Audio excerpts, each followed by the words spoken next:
bahwa orang mukmin itu tidaklah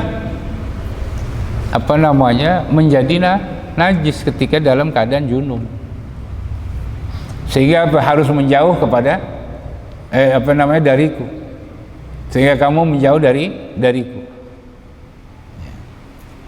Maka dikatakan annal mu'mina la yanjusu, bahwa seorang mukmin itu tidaklah najis, ai fi halati hayatihi wa ba'da mamatihi, baik dalam masa hidupnya atau setelah wafatnya.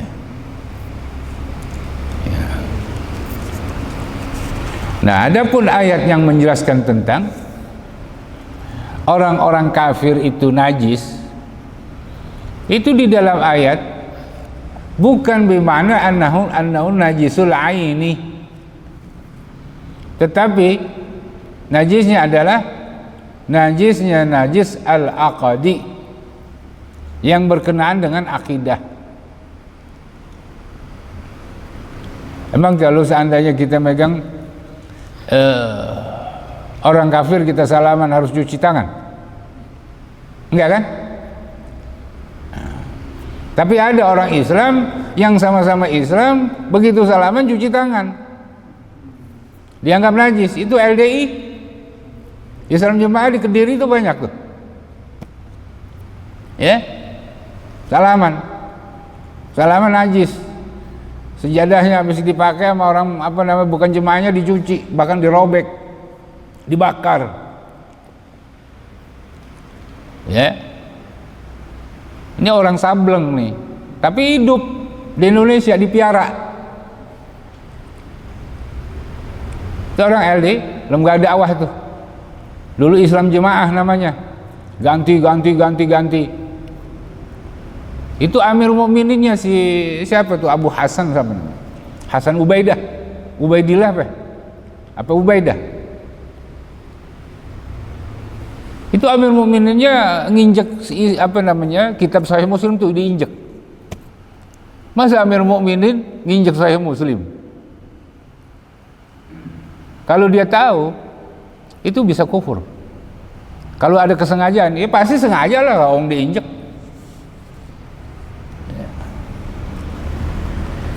Jadi imamnya orang yang kayak seperti itu diikutin tuh, banyak pengikutnya.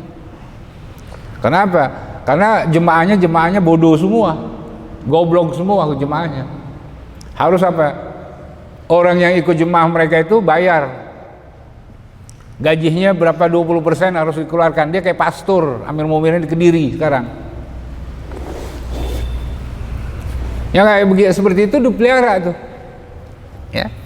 Dan gak ada fatwa menjelaskan keharamannya begini, tutup segala macam, baik dari pemerintah ataupun dari organisasi besar seperti NU. NU tahu tuh, tapi NU sama NU perang mulu, gitu ya. Yang kayak seperti itu nggak dihiraukan, dan itu jelas-jelas melanggar secara akidah, jelas. Jadi bukan hanya Wahabi saja yang menjadi sorotan bagi orang-orang ahli sunnah wal jamaah. Nah, di dalam internal ini juga ada yang terjadi, bahkan lebih keji lagi daripada Wahabi. Nah, itu tadi Islam Jemaah itu. Nah, sekarang menjadi LDI, lembaga dakwah Islam ya Indonesia, LDI. Itu di Bandung, di Bogor, ya, Jawa Tengah, di Sulawesi, di Jawa Timur, yang sekarang tuh pusatnya di Kediri. Jadi kan jelas ini. Kalau dalam keadaan junub aja enggak najis, kok kita najisin? Kok kita menganggap najis kalau orang mukmin itu sholat di sejadahnya dia, di masjidnya dia itu harus dicuci? Berarti apa? Mereka itu nggak kenal hadis, nggak mengikuti apa? Memang mereka itu anti hadis sebenarnya, anti hadis. Jadi gonta-ganti namanya. Dulu ada itu aliran anti sunnah, Ada aliran anti Quran, anti kitab dan macam-macam. Nah, antum ini orang makanya hafal Quran tapi nggak ngerti hadis, ya udah keblinger. Karena nggak mungkin Al-Quran itu kita bisa cernak tanpa dijelaskan oleh hadis. Itu pentingnya mahasiswa, ya, sebagai seorang intelektual di dalam Al-Quran harus menguasai hadis, baik dirayatan wa riwayatan. Kalau tidak, kamu akan kejeblos di jurang yang sama. Memahami konteks Al-Quran itu apa adanya tanpa ada penjelasan daripada ulama-ulama muhaddisin. Yaitu tentunya apa? Rasulullah menerjemahkan itu hadis Al-Quran tersebut, ya, melalui apa? Melalui hadis-hadisnya Rasul. Banyak hukum yang berkaitan dengan Al-Quran tersebut yang nggak dijabarkan di Al-Quran, tetapi dijelaskan di dalam hadisnya Rasulullah Sallallahu Alaihi Wasallam. Nah, ini makanya kita itu harus belajar hadis untuk apa? Untuk kita mengetahui isi daripada Al-Quran. Makanya kan dijelaskan, ya, sesungguhnya orang-orang kafir itu adalah najis. Najisnya apa yang dianggap najis di sini? Kalau nggak diterjemahkan dengan hadis, bisa kita mengartikan. Hadis menerjemahkan. Yang dimaksud dengan najis itu adalah najis akidahnya, kepercayaannya itu yang najis, bukan orangnya. Ya. Nah, ini hadis juga menjelaskan bahwa orang mukmin itu nggak najis, walaupun dalam keadaan junub, keadaan junub. Jadi disinilah pentingnya, sebab kalau kita anggap bahwa ayat itu ketika kita mengartikan sesuai dengan zahirnya, maka akan jadi rusak tatanan sosial kita. Disinilah orang-orang yang nggak mengerti hadis tersebut menganggap orang-orang kafir itu semuanya najis yang nggak boleh dideketin, tapi duitnya diambil. Iya kan? Bagaimana coba? Kalau seandainya orang kafir dianggap najis, ya najis semuanya. Jangan setengah-setengah, duitnya najis juga. Harusnya begitu. Kenapa? Karena asalnya itu adalah najis. Maka far'unnya, cabangnya pun bisa menjadi najis. Itu kan kalau kita salah pahamin, berarti apa? Sempit. Hidup kita itu jadi sempit. Bagaimana kita mau muamalah? Fikih muamalahnya itu berarti kita harus tutup tuh. Emang bisa kita muamalah antara sesama komunitas Islam saja? Nggak mungkin. Ada orang Islam yang bisa memproduksi komputer? Nggak ada. HP yang ente pakai orang kafir pakai, ya kan? Kalau orang itu dianggap najis, yang bikin orang-orang yang najis, tapi ente pakai itu orang-orang yang najis. Nah, ini kan otaknya itu udah sempit cara berpikir, kan? Kayak dari itulah kadang-kadang ya, mereka ini ya yang kita sayangkan ya saudara-saudara kita yang sepaham nih, ya, masih ahli kiblat juga. Ya cuman apa? Cara berpikir itu sempit gitu. Cara berpikir sempit. Bawa misi dari luar ke kita. Tapi dengan apa? Dengan konteks yang begitu keras. Nyatanya pada dasarnya segala sesuatu yang dianggap itu hal yang beda, dia itu seneng gitu pakai. Kan lucu tuh, katanya ini bid'ah tapi dipakai. Katanya ini nggak boleh, tapi dia gunakan.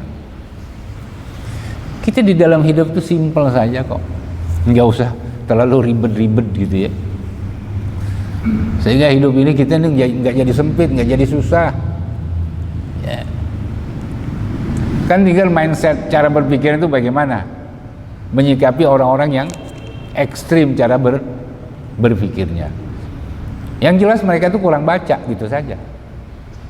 Jadi satu kuncinya itu untuk menambah wawasan kita, banyak baca. Banyak baca, banyak belajar. Selesai. Nah, kalau kita nggak mau membaca, nggak mau belajar, ya udah seperti katak dalam tempurung. Jadi sempit ini agama kita. Padahal Allah itu memberikan keleluasan. Apa yang dihadapi oleh Abu Hurairah? Sempit gak kira-kira? Sempit. Ketika dia tahu bahwa orang muslim itu, orang mukmin enggak najis,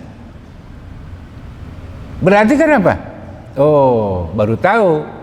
Di sini gunanya belajar. Coba kalau di menjauh terus, ya, dia nggak ungkapkan apa yang terjadi dalam dirinya itu, kan jadi repot, menjadi sempit. Ternyata nggak seperti itu agama.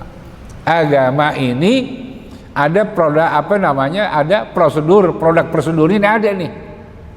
Cuman kan belum ditanya nih, belum dikasih tahu oleh Rasulullah SAW. Tapi di balik kejadian itu ada hikmah. Kan dia ikhtiar sendiri itu. Siapa? Abu Hurairah, dia ikhtiar. Karena nggak enak kan.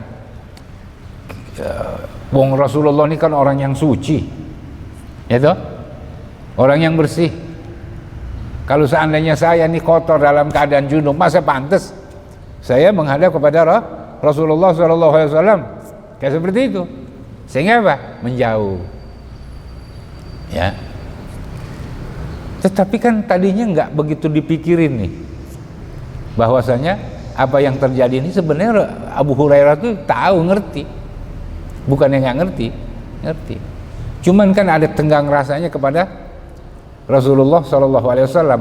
Artinya makom nubuahnya inilah, ya, privasi kenabiannya ini dijaga oleh Sayyidina Abu Hurairah. Masa saya dalam keadaan kotor mendekati kepada orang yang memiliki makom nubuah, kayak nggak pantas gitu.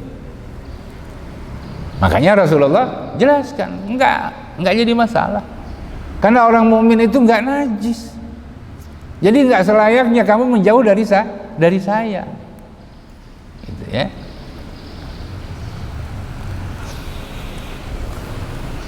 Jadi kata-kata najis layan jusu itu bimana najisun bikasril jim najis, ya.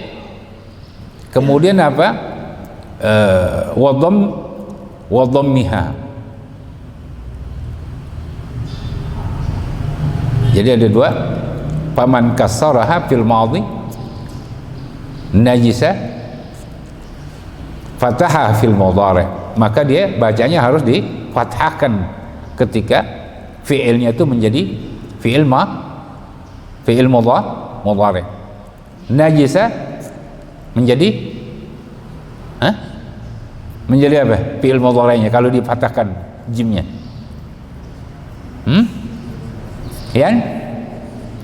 Yanjus apa yanjus? Najisa. Nah. Kemudian itu ada dua bahasa. Ya, kalau kita lihat di dalam sisi bahasanya. Wa man dhammaha fil madhi, bagi orang yang membaca dhammah berarti najusa. Berarti kalau kita baca fil mudhari' gimana? Yanjusu. Jadi tetap kalau didomahkan dia nggak berubah, kalau dia kasrahkan dia menjadi fathah, ya. Jadi wa man dhammaha fil madhi dhammaha fil mudhari' aidan wa hadza qiyasun muttaridun. Ya. Ini ma'ruf.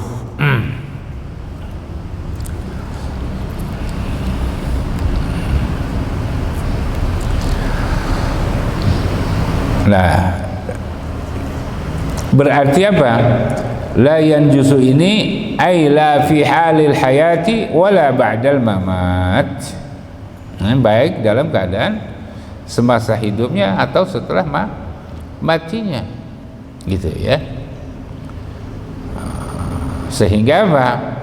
Jelas di dalam bab ini Imam Muslim ya menjadikan argumentasi dari hadis yang diriwayatkan dari hadisnya Abu Hurairah. Walaupun tadi ada apa? Di dalam sanadnya ada inqita'. Kalau inqita' di dalam sanad biasanya itu menjadi dhaif. Kenapa Imam Muslim menjadikan argumentasi hadis ini yang munqati' sanadnya? Harusnya nggak begitu dong. Seorang imam harusnya menjadikan argumentasi itu yang benar-benar apa? Yang akuntabel di dalam apa? Di dalam dia mendatangkan argumentasi. Tapi kenapa kok munqati'? Kayak nggak ada hadis yang lain, gitu. Di dalam ilmu mustalah hadis bahwasanya hadis pada hakikatnya matan ini diriwayatkan oleh Imam Bukhari. Imam Muslim ya mengambil sanad justru yang munqati'. Tapi lihat inqita'nya ini dari seorang yang rawi yang siqah itu tidaklah menjadikan ya, riwayat itu menjadi apa? Menjadi la yaqdah, artinya enggak menjadi cacat. Riwayatnya enggak cacat. Sedangkan matan hadisnya adalah sahih. Enggak perlu diragukan. Karena bisa saja dengan sebab riwayat tadi yang mengkotip menjadi apa hadisnya? Menjadi lemah.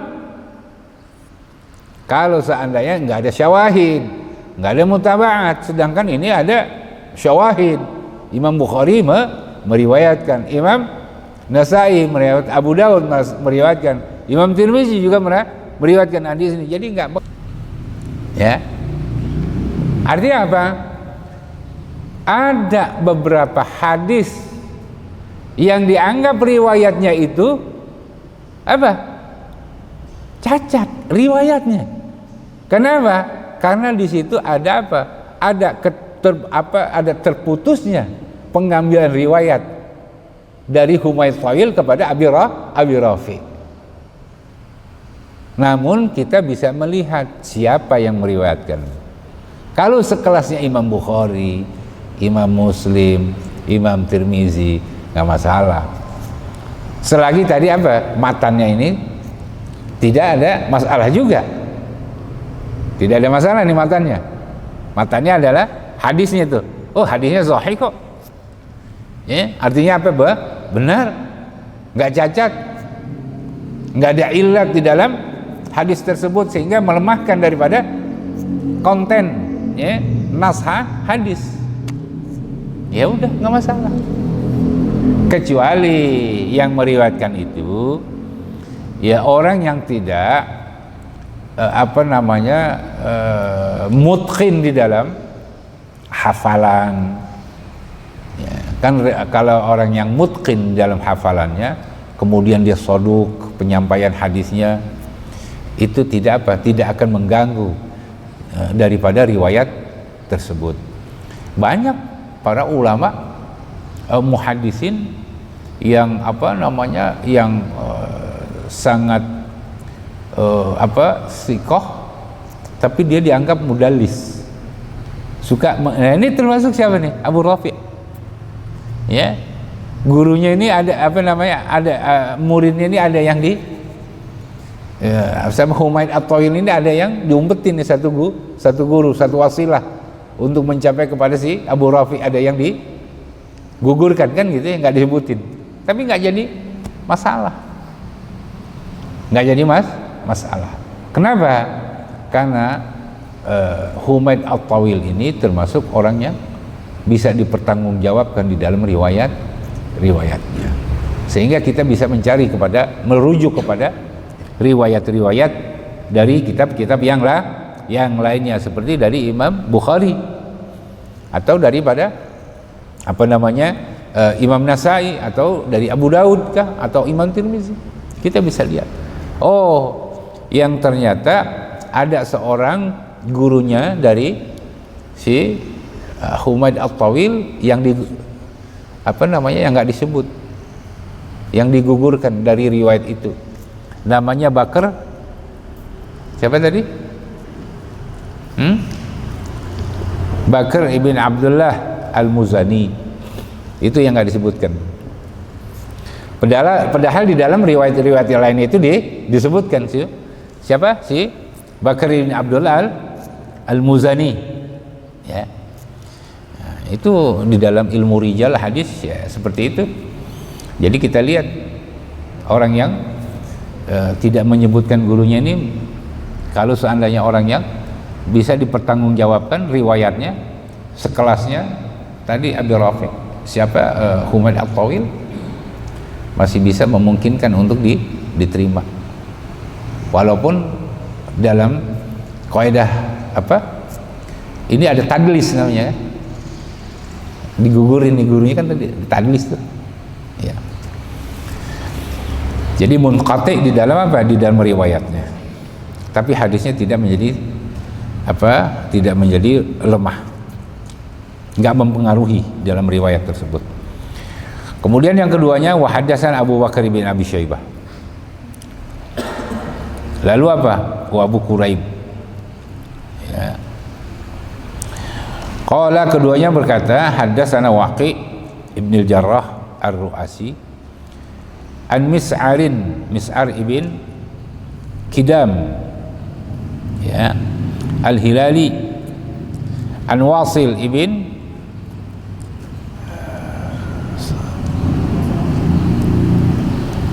ibn Hayyan, ya, Wasil ini ibn Hayyan Al-Ahdab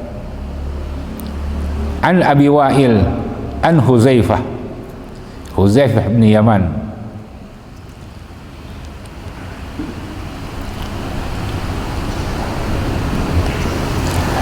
annahu qala anna Rasulullah sallallahu alaihi wasallam laqiyahu.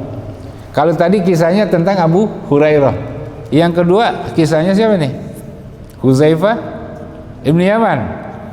Anna Rasul, sesungguhnya Rasulullah sallallahu alaihi wasallam laqiyahu, ya, bertemu kepada si Huzaifah, wa huwa junubun, sedang si Huzaifah dalam keadaan junub.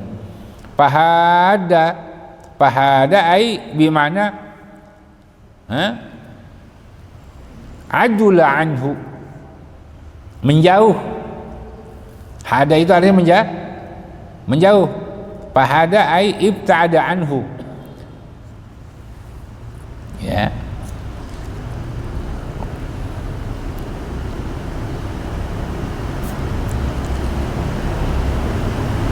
Faghtasala, jadi pahada anhu itu ai bimana adula, ya, anhu ai an Rasulillah sallallahu alaihi wasallam, ya.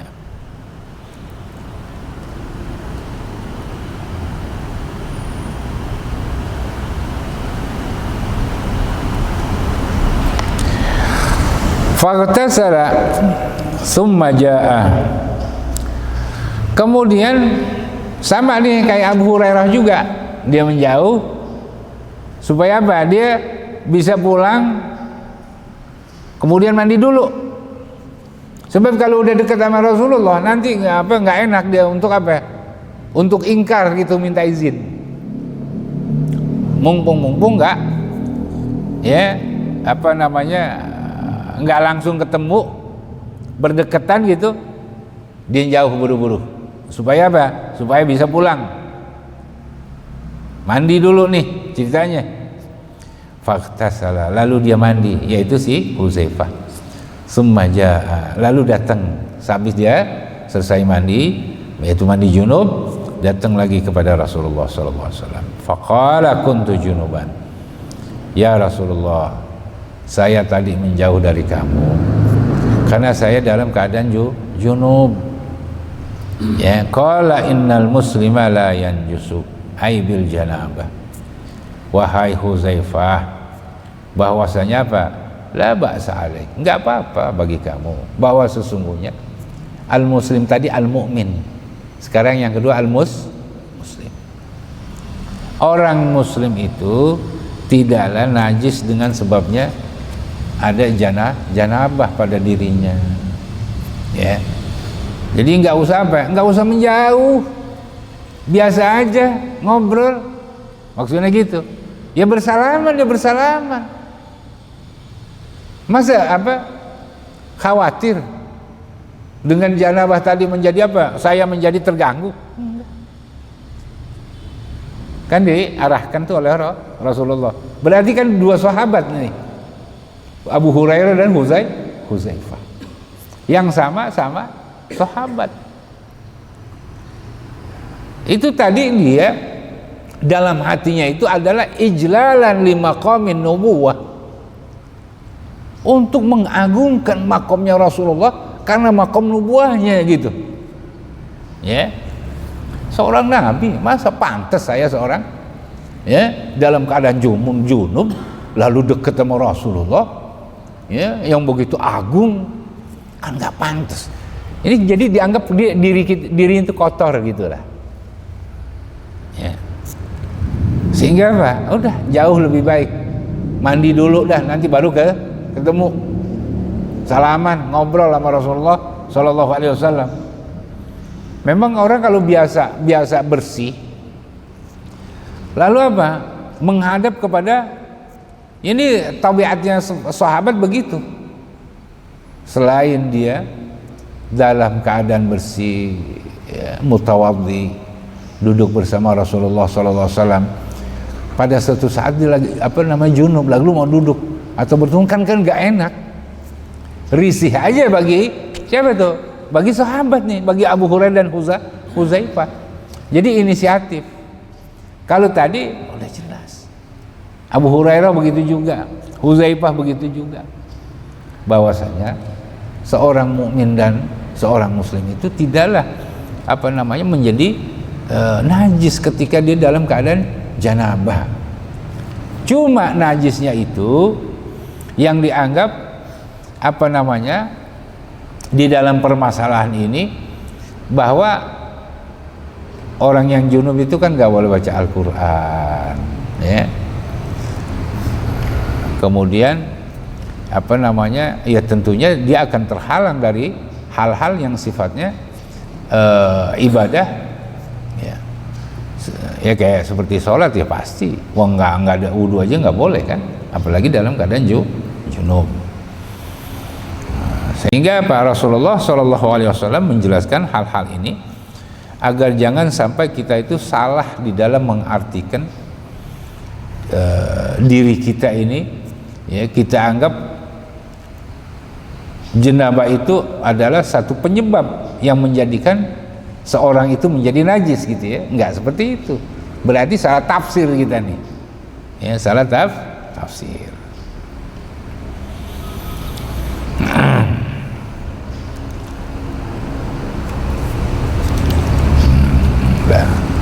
Baik, kalau demikian, apa yang bisa kita mengambil satu kesimpulan di dalam atau penjelasan di dalam hadis ini?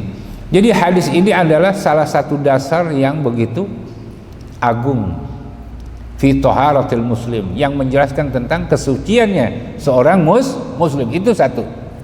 Orang muslim itu hukumnya suci. Suci. Hayyan wa maitan, baik dalam keadaan hidup ataupun dalam keadaan mati. Ya. Adapun dalam keadaan hidup, zahirun bi ijma'il muslimin. Hatta al-janin idza alqathu ummuhu wa alayhi rutubah farjaha, qala ba'du ashabina wa huwa zahirun bi ijma'il muslim. Kalau ada anak kecil ya yang baru dilahirkan tuh, dilahirkan oleh ibunya, sedangkan dia apa? Wa alaihi rutubah farjuha, rutubatu farjuha, kemudian kering ya ketika dia melahirkan, tempat keluarnya itu ya artinya apa? Farjnya si ibunya itu dalam keadaan kering, maka dikatakan bahwasanya si janin itu tahirun bi ijma'il muslimin, dia ya suci sebagaimana disepakati pendapat itu oleh kaum muslimin, artinya ulama-ulama kaum muslimin. Kemudian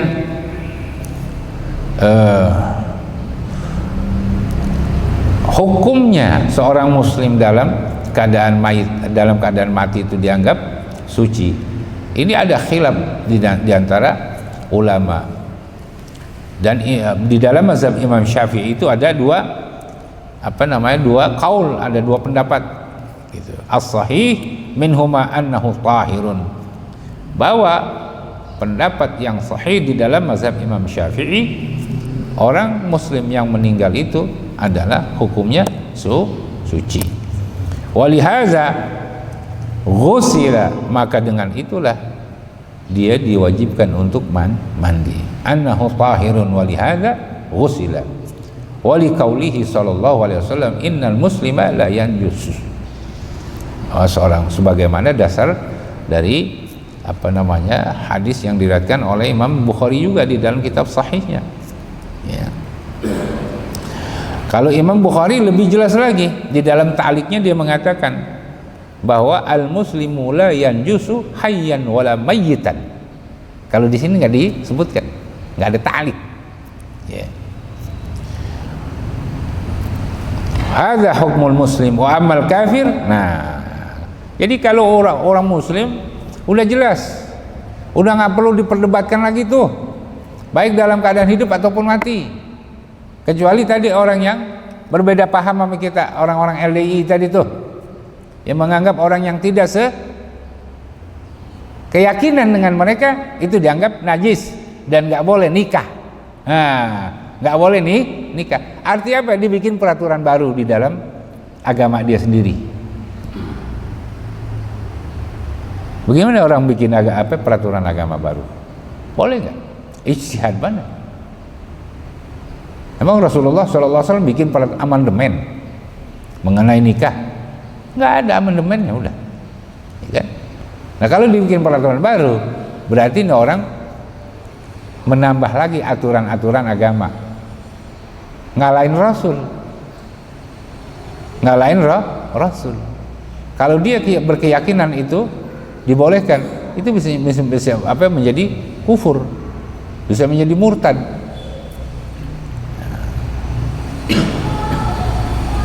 Maka dengan demikian kita itu harus hati-hati di dalam masalah ini, dan juga kita harus punya sikap tegas. Apa yang mereka tuh pahami adalah merupakan satu kesesatan, bukan adalah suatu kebenaran. Ya, yang harus apa? Ya harus kita kasih tahu bahwa apa yang kamu yakini, yang kamu lakukan itu adalah suatu kesesatan dan bertentangan dengan syariat Islam. Bertentangan dengan syariat Islam. Sehingga tidak ada lagi seharusnya orang yang memiliki keyakinan bahwa orang muslim itu najis. Itu nggak boleh. Karena bertentangan dengan apa nih? Hadis. Kalau hadis ini jelas sudah. Ya, bertentangan dengan hadis, siapa kita bisa mengalahkan pertentangan itu? Sekarang bagaimana kalau orang kafir nih? Wa ammal kafiru fa hukmuhu fit taharati wan najasati hukmul muslim. Hadza madhhabuna.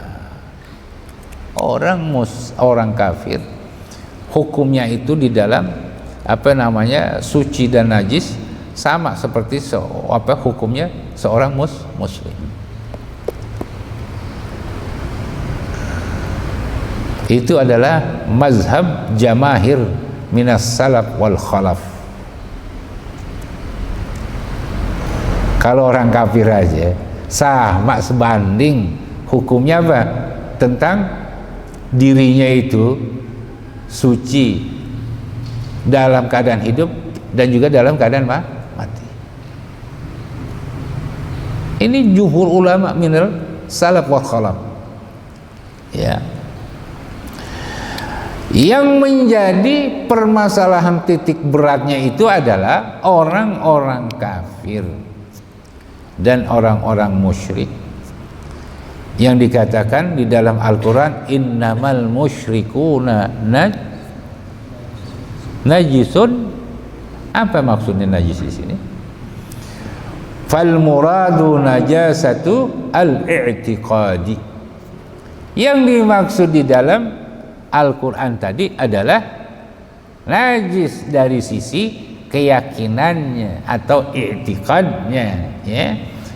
Wal istighzar wa laisa al muradu ana a'dha'ahum najis apa namanya, najasatun ka najasati al bauli.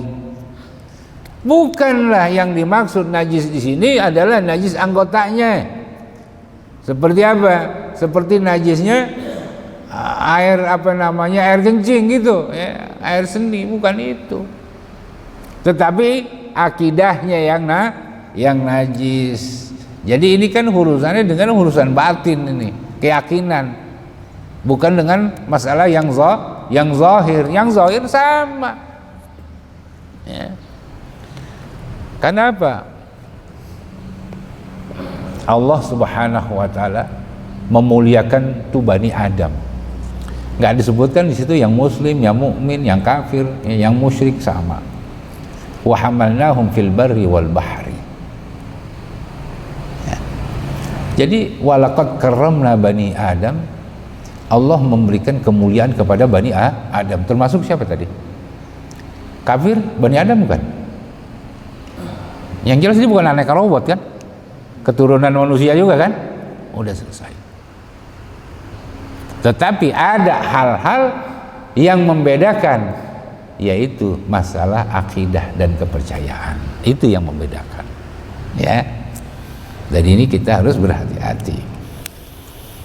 Maka dengan demikian berarti apa? Fa iza sabatat taharatul adami musliman kana au kafiran fa urquhu wa li'abuhu wa dam'uhu tahirat. Maka orang-orang yang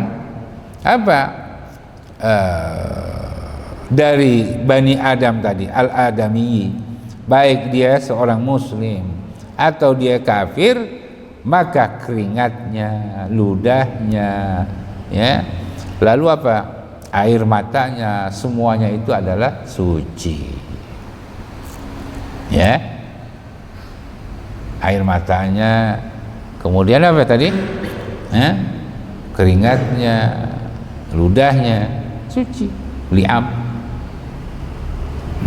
Sehingga nggak ada perbedaan kan? Berarti di dalam di dalam masalah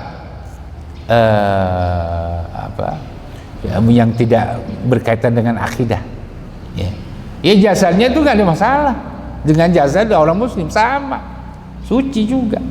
Itu yang membedakan adalah akidahnya, itu ya. Sawaun kana muhdisan au junuban, baik adanya seorang muslim yang dalam keadaan junub atau dalam keadaan haid atau dalam keadaan nifas, gitu. Hadza kulluhu bi ijma'il muslimin. Ini kesemuanya adalah, ya, merupakan satu kesepakatan di antara para ulama kaum muslimin, ya. Kama qaddamtu fi babil haid, sebagaimana dijelaskan oleh Imam Nawawi di dalam syarah ini, di dalam babul haid itu kemarin udah dijelaskan, itu sebahagian daripada keterangan hukum ini dijelaskan.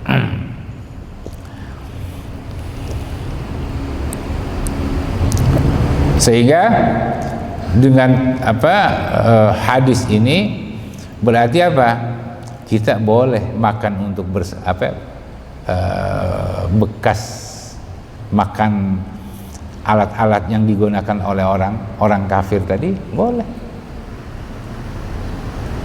Kayak piringnya itu, sendoknya, ya kan? Kita diundang di rumahnya, kita tahu bahwa dia orang kafir. Kemudian apa? Kita diundang makan apa enggak nih? Kalau nggak makan minta dibungkus. Bilang saya udah kenyang, bungkus aja dah, kan gitu ya. Boleh kita makan makanan kita, boleh, selagi makanan itu makanan yang halal. Alat-alat ya yang digunakan untuk makan tadi seperti piring, sendok dan lain-lainnya boleh kita gunakan. Ya. Oh, kita lihat ada salib itu. Kita jangan lihat salibnya, kita lihat makanannya. Emang kita papak tuh salib? Kan kita nggak makan salib. Kecuali kita makan salib kali ya, nggak boleh. Nah itu kan harus di dalam masalah ini kan, kalau kita sudah mengerti apa yang disampaikan di dalam hadis ini, kita banyak teman orang yang bukan non muslim, banyak teman yang dari Cina ada, ya orang-orang Kristiani ada, orang-orang Katolik ada, orang Hindu ada. Sehingga kan kita jadi kagak sempit gitu ya. Mau main ke sana kemari, mau berinteraksi kepada siapapun gitu nggak ada masalah. Jadi nggak nyusahin kan, nggak nyusahin diri kita. Yang nyusahin diri kita itu adalah ketidakpahaman. Karena ketidakpahaman itulah kita jadi sempit. Karena pahaman itulah kita tidak mengerti tentang hukum. Nah, dengan kita mengertinya hukum itu berarti udah nggak masalah. Dunia ini semakin luas bagi kita ya, untuk kita berinteraksi dengan yang namanya manusia. Baik.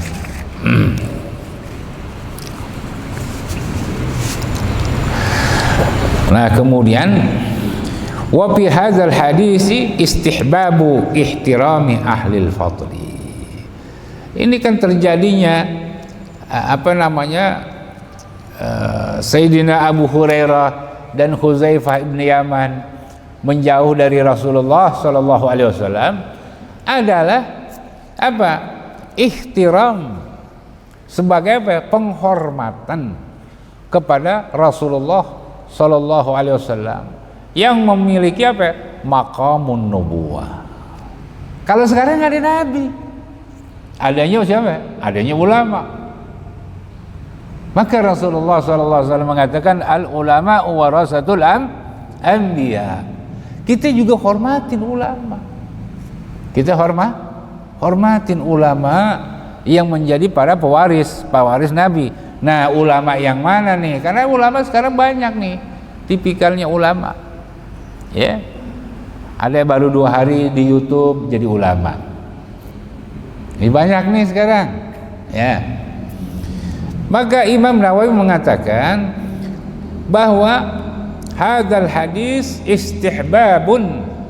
Hadis ini merupakan salah satu di antaranya yang dapat kita pahami dan terdapat hukum istihbab, dianjurkannya. Dianjurkannya bagi siapa tuh? Bagi kita.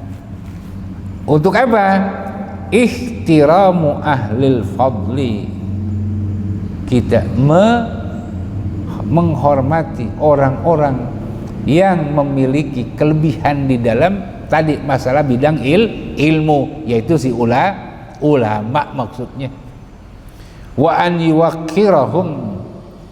Ya, tauqir itu artinya sama. Seperti apa? Seperti ihtiram, menghargai, ya, menghormati. Wa an yuwaqqiran jalisahum wa musahabatahum, ya, fayakunu ala akmalil hayat wa ahsanis sifat. Sehingga kita bisa menampakkan, mengungkapkan diri kita itu sebagai ungkapan kehormatan bagi para ulama. Dengan cara bagaimana? Dengan cara kita apa? Memperlihatkan hayat. Apa kalau hayat kita bilang enggak?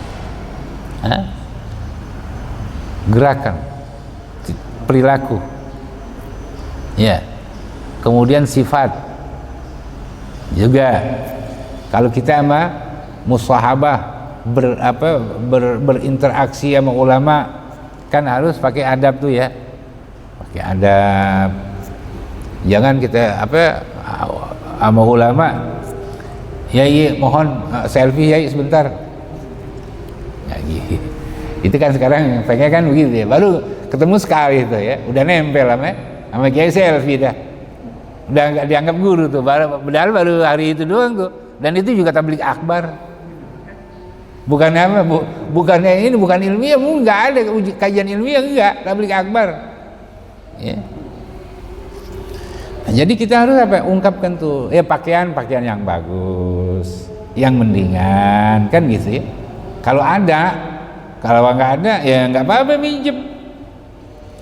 Itu memang dianjurkan ya, seperti Siti Aisyah dengan Ummu Hani kan pernah kan, Siti Aisyah minjem kalungnya. Ini yang jadi peperangan, yang hilang kalungnya kemarin di dalam kisah tentang adanya hukum apa, tayamum ya, itu kan minjem Siti Aisyah. Ngenakin siapa itu? Ngenakin lakinya, padahal minjem kan gitu ya. Supaya apa? Ya supaya lebih bagus penampilan kan gitu. Wa qad istahabba al ulama li talibil ilmi. Nah, ini baru ulama itu menganjurkan kepada siapa nih? Talibul ilmi. Kita nih kepada pelajar nih, penuntut ilmu. Untuk apa? An yuhsina halahu, memperbaiki keadaannya fi halati mujalasati syaikhihi, ketika dia sedang apa? Menemani, duduk bersama gurunya ya, pakai peci yang rapi ya, pakai baju yang rapi, pakai minyak wangi gitu. Fayakunu mutatahhiran mutanazzifan bi izalati syu'uril ma'mur. Sampai Imam Nawawi ini seorang alim, muhaddis, faqih, dan seorang sufi. Dianjurkan yang perlu dibersihin, kukunya dibersihin kan gitu ya. Wa qasil azfar wa izalati rawa'il karihah, supaya nggak bau keringat, semprot pakai minyak wangi itu. Wal malabisil makruhah, kemudian jangan gunakan pakaian yang sifatnya makruh gitu ya. Ini lagi dijemur pakaian orang, kita pakai gitu, ntar kita pulangin lagi. Wa ghairi dzalika minal ijlalil ilmi wal ulama. Di situ penting hadis. Jadi hadis ini kan banyak nih yang berkaitan dengan masalah adab ya. Masalah adab. Dengan sebab siapa tadi? Dengan sebab Abu Hurairah tuh, dan juga Huzaifah bin Yaman. Dari situlah kita bisa bisa menarik kesimpulan, bukan hanya hukum yang berlaku di dalam hadis ini, yaitu hukumnya seorang muslim dan mukmin itu nggak najis, dan juga hukum orang kafir itu nggak najis, baik dalam keadaan hidup ataupun mati gitu ya. Cuman akidahnya yang najis kalau orang kafir, itu aja bedainnya itu. Kemudian di situ apa? Ada adab bagaimana bertemu dengan Rasulullah. Sekarang Rasulullah nggak ada. Kalau gitu apa? Bahagian rumpunan daripada pengemban amanahnya Rasul, yaitu para ulama amil, ulama yang saleh, ulama yang nggak di mimbar politik nih. Ya, dikit lagi ulama banyak, tahun 2024 dikit lagi. Sehingga kita bisa mengerti nih di dalam masalah hadis, adab itu perlu. Ya. Adab ini adalah salah satu pintu untuk pembuka ilmu, itu adalah adab. Al-adab qabla al-ilmi. Ya, adab itu sebelum ilmu. Nah itu tadi kita membuka pintunya rumah kiai kan ada adabnya nih, mau belajar namanya juga ya gak? Biasanya bawa teng-tengan kan gitu ya. Itu saya belajar sama Abah Hashim itu ya. Allah yarham, kalau dia tuh cerita itu nggak ada yang nggak enak semua ya, apalagi masalah ilmu gitu ya, dan ulama, subhanallah ya. Udah susah gitu ya cari kayak Abah ini, orang yang bisa apa namanya memposisikan ulama pada makomnya, makomnya. Kalau kita kan sampai rata nih kita kita sapu rata, mau ulama ya mau apa sama aja udah. Tapi kalau Abah beda, dia mengetahui dan dia sangat menghargai daripada makomnya ulama ya, makomnya ulama. Udah tiap habis subuh tuh di rumahnya Abah waktu itu udah ramai tuh. Saya pernah pagi-pagi datang ke apa nama Al-Maghfurlah, itu ulama-ulama, politikus ya, itu minta nasihat. Kalau sekarang ulama datang minta amplop. Nah itu yang susah terjadi itu, yang susah terjadi pada siapa? Pada orang-orang yang sekelas Abah Hashim. Maka saya ketika dia wafat saya bilang 100 tahun lagi baru ketemu orang kayak seperti ini. Itu pun kalau dia baca kitab Al-Hikam gitu. Maka ini majelis apa? Pesantren itu Al-Hikam karena beliau itu mengamalkan Al-Hikam. Jadi bukan hanya baca, mengamalkan. Orang kan cuma baca doang sekarang kan. Bagaimana tuh di dalam Al-Hikam dia bisa implementasikan ilmu-ilmu Al-Hikam Athaillah. Mampu nggak kita? Tanya tuh putranya tuh, Gus Yai Yusrat, kalau nggak percaya. Nah, itu jadi berkah hidup. Berkah, bukan hanya berkah buat dirinya, berkah kepada siapa tuh? Kepada santrinya. Saya punya 2 guru, Abah Hashim satu tuh. Satu lagi siapa? Mantunya Hadratus Syekh Hasyim Asy'ari, yaitu Kiai Idris Kamali. Itu yang memperhatikan anak murid. Ya. Jadi guru perhatian anak murid. Supaya apa tadi? Anak murid itu bisa jadi kader-kader ulama yang tangguh, yang hebat. Sekarang ada nggak orang guru mau puasain anak muridnya? Supaya apa? Supaya dia itu nanti akan menjadi kader-kader yang benar-benar punya kapasitas ilmu, kemudian adab, akhlak, dunia gitu. Susah nyarinya. Yang terakhir Kiai Muhid Abdul Fattah, itu yang terakhir yang saya tahu tuh. Dia puasa 1 tahun buat muridnya. Ada yang bisa puasa 1 tahun buat muridnya? Ada nggak? Nggak ada. Tapi beliau ikhlas itu. Saya alhamdulillah tuh udah 6 tahun mulazamah dengan beliau waktu di Mekah. Orang-orang di Tebu Ireng, saya mulazamah di Mekah sama Kiai Idris Kamali. Seorang tokoh tapi nggak kedengeran kan namanya, nggak kedengeran. Orangnya humul, orang nggak tahu. Tapi ilmunya, masya Allah. Ya. Dia itu kalau kewilayahannya udah nggak bakal diragukan lagi. Zahir. Jadi kewilayahannya itu zahir. Dan adabnya, nah ini dia. Adab lagi. Adabnya, beliau itu selalu memperhatikan murid. Di fulan nggak datang kemana? Nanyain. Oh udah 2 majelis nggak datang kemana? Nanyain sakit apa gimana gitu. Ya. Dan begitu perhatiannya kepada anak-anak muridnya tersebut, ketika kalau dia nggak datang, ada beberapa teman itu yang selalu samaan sama beliau. Itu kan datang ditanyain, beliau pulang kemana? fulan lagi sakit, wah didoain. Emang berkah, mustajab doanya itu sangat luar biasa. Tapi juga banyak orang yang kurang ajar sama beliau. Biasanya nggak berkah hidupnya, biasanya nggak berkah. Nah kita ini makom orang-orang seperti itu kita harus ijlal, gitu. Harus kita hormatin benar. Nah sekarang kita nggak bisa kan hormatin orang yang udah di kuburan, doain, bacain Fatihah buat dia setiap hari itu, bacain Fatihah, itu akan mendapatkan kita itu daripada apa tuh, keberkahan di beliau. Itu kita rasakan hal yang seperti itu. Jadi jangan pelit, itu kan adab namanya, adab seorang murid kepada gurunya. Sehingga apa? Kita selalu ingat. Nah ini Rasulullah udah ngajarin nih melalui hadis ini nih, bagaimana kita hormatin yang namanya ulama. Bukan hanya menjauh saja, pakai tampilan, enggak seperti itu.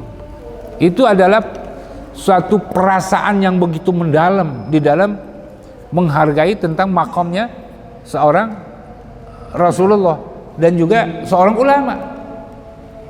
Dan bahkan kalau seperti itu berarti apa? Jangan disakitin ulama gitu ya.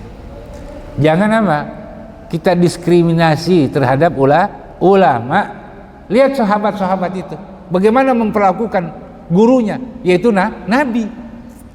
Kita ini udah nggak ada Nabi, ya sekarang ulama yang bagaimana?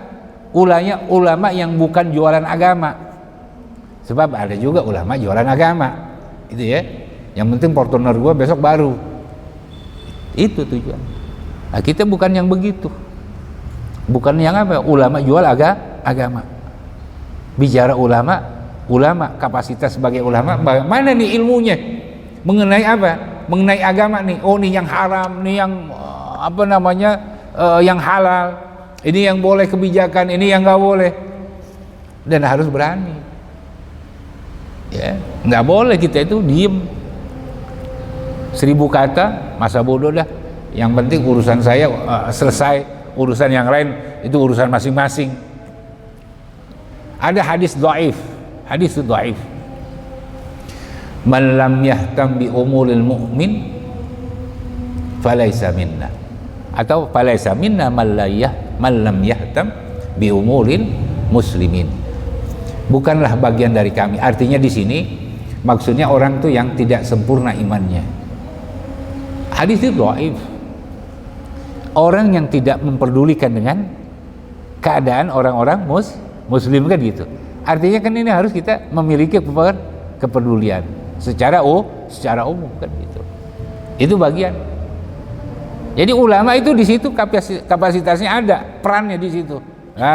Orang-orang mukmin, orang muslim, ini yang perlu kita apa? Yang kita perlu pikirin nih, yang perlu kita bantu nih, ya, yang perlu kita ringankan. Nah, itu kan bagian namanya. Tapi kalau udah nggak peduli, gimana dikatakan ulama kalau udah nggak peduli? Doain aja kagak ente, kan gitu ya. Gimana yang belain, doain aja kagak gitu. Nah itulah hadirin. Jadi hadis itu masya Allah begitu banyak penjabarannya begitu luas. Kemudian dari aspek hukumnya, dari aspek adabnya, ya, dan yang lain-lainnya ini merupakan aspek sosial yang tadi kan menyangkut juga. Begitu luar biasa, begitu sangat luas penjabarannya, sehingga memang nggak cukup waktu itu terlalu cepat kalau kita mau kaji hadis. Ini baru 2 hadis doang, ya, baru dua hadis. Sehingga hadis yang selanjutnya itu kita akan kaji bab yang baru itu bab zikrullahi ta'ala fi halil janabah wa ghairiha. Ya. Jadi hadis ini satu hadis cuma nih, ya.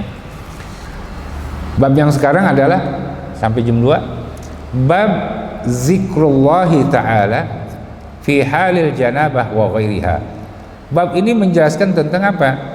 Berzikir kepada Allah Ta'ala dalam kondisi keadaan junub dan lainnya.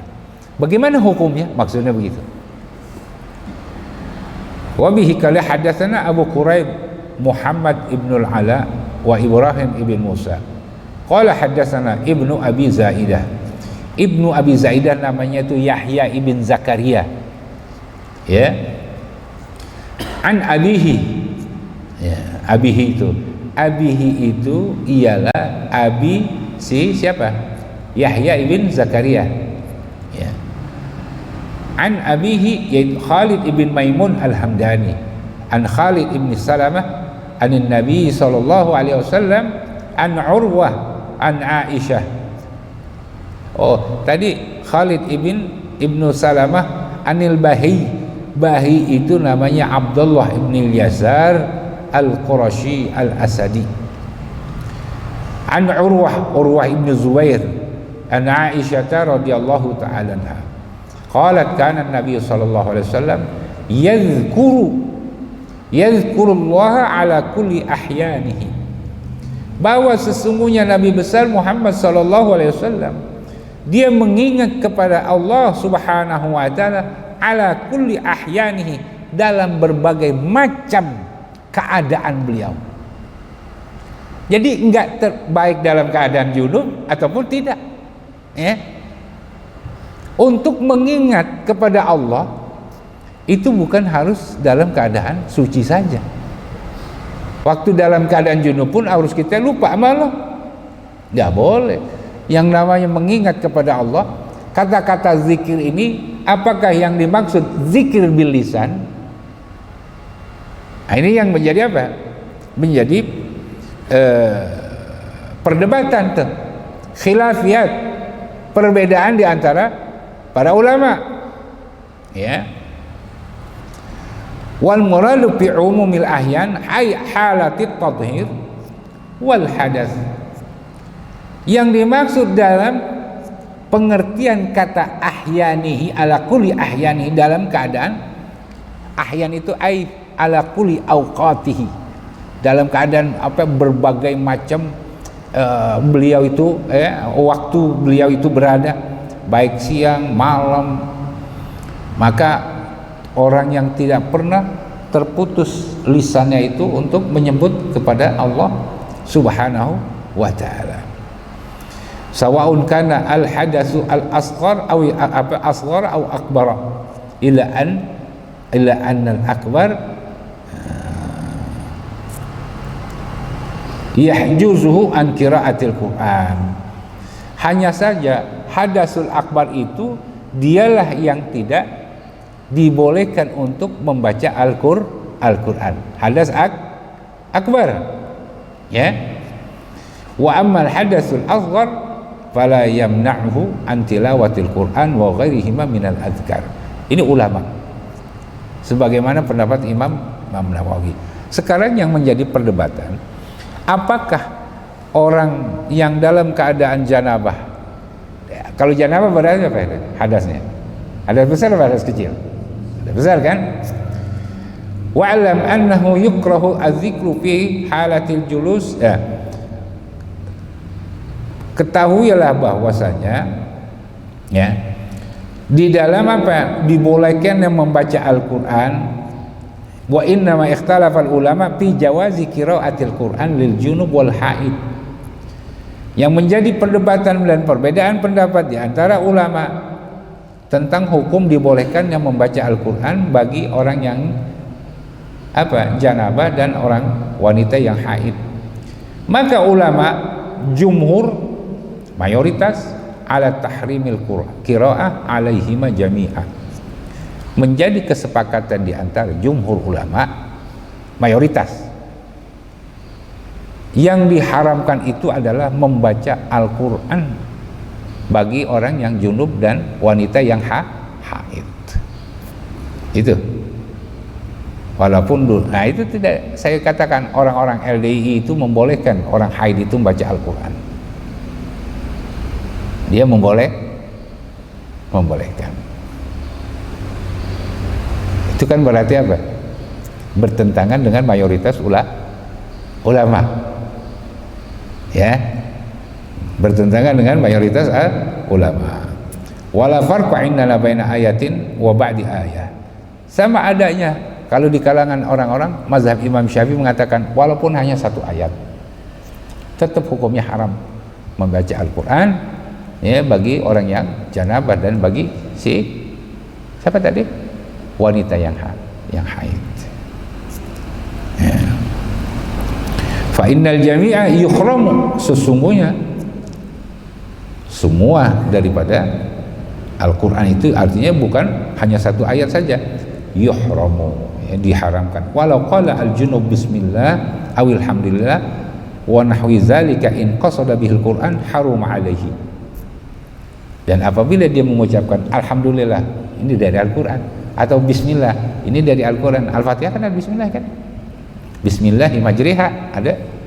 Kalau dia beranggapan dan berkeyakinan itu yang dibaca ada Al-Quran, haram. Kalau hanya sekedar zikir tidak haram. Jadi ada bedanya tuh. Perbedaannya di mana itu? Niat. Di dalam nih niat. Nih saya cuma baca apa? Zikiran. Bukan apa? Bukan baca Al-Quran. Tadi bismillah itu bukan dianggap dari Al-Quran, tapi zikiran saja. Silahkan baca. Maka tidak dianggap haram oleh mayoritas ulama. Ya. Aulam yaksud syai'an lam yahrum. Atau dia enggak asal cuman asal nyebut aja lah gitu ya. Tapi dia enggak niatkan ini bahwa ini dari Al-Qur'an atau zikiran, enggak. Dia enggak niatkan sesuatu, cuman ngucapin saja. Ya enggak apa-apa. Gitu ya. Wa yajuzu lil junubi wal haid an yujriyal Qur'ana ala qulubihima wa an yanzura fil mushaf. Dan boleh bagi orang yang junub dan yang haid untuk an yujriya al-Quran, artinya mengingat di dalam hatinya. Orang apalan kan suka kan ngingetin di dalam hatinya tuh, dia nggak melafazkan, tapi diingetin dalam hati bacanya, nggak apa-apa. Kan bukan qiraah. Qiraah itu kan ada suara, talafuz, itu qiraat namanya. Kalau dia nggak qiraat, tapi dia inget di dalam hatinya, dalam hati, itu boleh. Walaupun itu Al-Quran tuh. Jadi zikir ini beda nih dengan apa? Dengan mengingat tadi. Ijra namanya, ijra Al-Quran ya, ghaiban di dalam hatinya. Sehingga apa? Hal tersebut tidaklah menjadikan ya hukum tersebut menjadi haram karena dia tidak membaca, hanya di dalam hati saja. Dalam hati saja. Lalu setelah itu wa an yanzura fil mushaf. Junub, orang yang junub sama wanita haid melihat mushaf. Kan lihat mushaf tuh, Al-Quran kan? Gitu. Boleh melihat Al-Quran, bukan baca Al-Quran. Wa yustahabbu lahuma idza arada al-iktisala ay yaqula bismillah ala qasdi zikri. Nah, ini. Dan dianjurkan bagi orang yang junub dan orang yang wanita haid kalau dia memandi janabah kan disunahkan membaca waktu awal apa? Basuhan. Awal basuhan. Maksudnya bismillah ini adalah dengan niat zikir, bukannya niat membaca Al-Quran. Tapi niatnya zikir, ya.